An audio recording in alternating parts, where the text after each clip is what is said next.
Hey everyone, my name is Mitch. I'm a hospital nurse and a survival medicine enthusiast.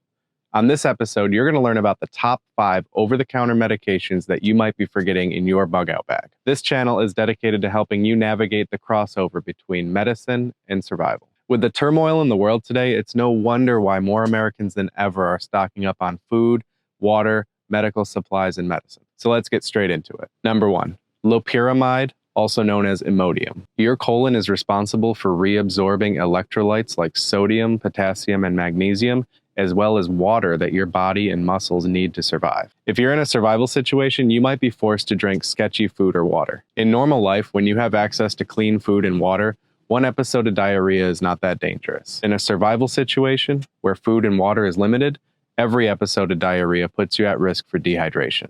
Imodium is an antidiarrheal.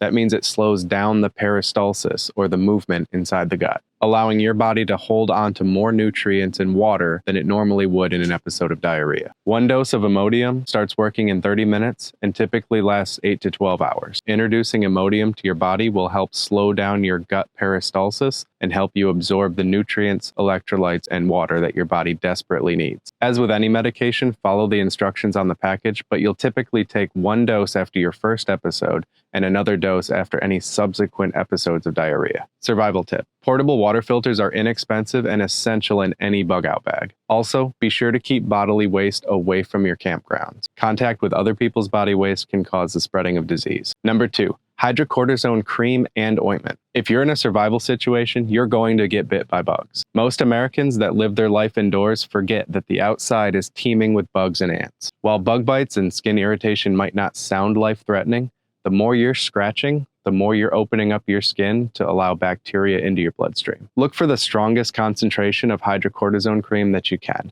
Typically 1% is considered maximum strength, but there are prescription doses in the 2.5% range. Follow the instructions on the packet, but typically you'll apply the ointment directly to the area of irritation, and you can reapply it 2 to 4 times per day. If you didn't know, cream is thinner and can be spread on larger areas, whereas ointment is thicker and is typically spot treated on the areas of irritation. Number 3, miconazole powder and ointment. If you're in a survival situation, you're going to get wet.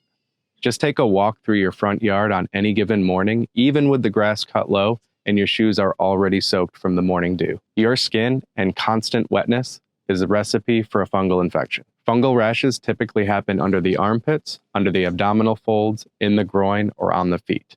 Basically, areas where skin is in constant contact with other skin. Miconazole is a topical antifungal medicine, meaning you apply it to the outside of the skin, and it helps prevent or treat fungal infections. It's effective against a broad range of fungal infections, including athlete's foot and ringworm. Leaving a fungal infection untreated can cause it to spread around the body and spread to other people. Miconazole powder works great as a protectant and as a drying agent, so you can apply it liberally under your abdominal folds, under your armpits, in your groin area, or on your feet. If you suspect that a specific area has a fungal infection, apply the ointment liberally. Survival tip: keep your feet as dry as you can. This includes using waterproof boots when you're out in the wilderness and stopping frequently to let your feet dry from sweat and water. Number 4, Benadryl and Zyrtec. Imagine you're in a survival situation about to take down a deer, and your sniffling, sneezing, and watery eyes makes it impossible to hit your target. If you're in a survival situation, you're going to be exposed to new allergens, whether it's poison ivy or just seasonal allergies from new pollens that you've never experienced before. Benadryl is effective for acute allergic reactions,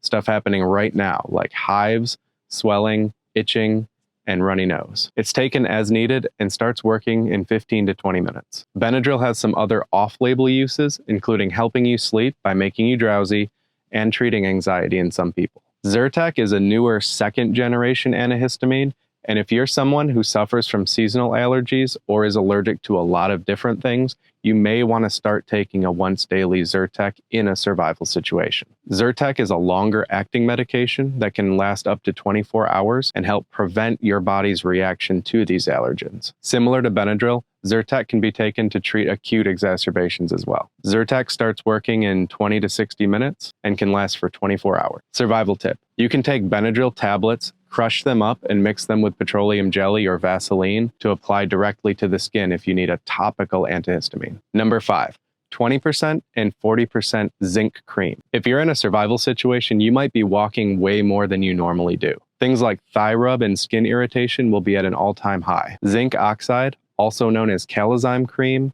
diaper rash cream, or Desitin, can be invaluable in a survival situation. Zinc oxide cream, both 20% and 40%, can help prevent and treat any skin irritation. In the hospital, we use Remedy calazyme cream. It includes zinc oxide, menthol, and petroleum jelly as a skin protectant. For treating more serious and painful areas, use a 40% zinc oxide blend. Survival tip. Zinc oxide is a great UV blocker, meaning if you forget to pack your sunscreen, you can use it on the back of your neck and your arms to prevent sunburn. If you found this video helpful, please help me hit 1,000 subscribers by liking, commenting, and subscribing below. Next week's video will be the top 5 prescription medications you need to stockpile and how to get them.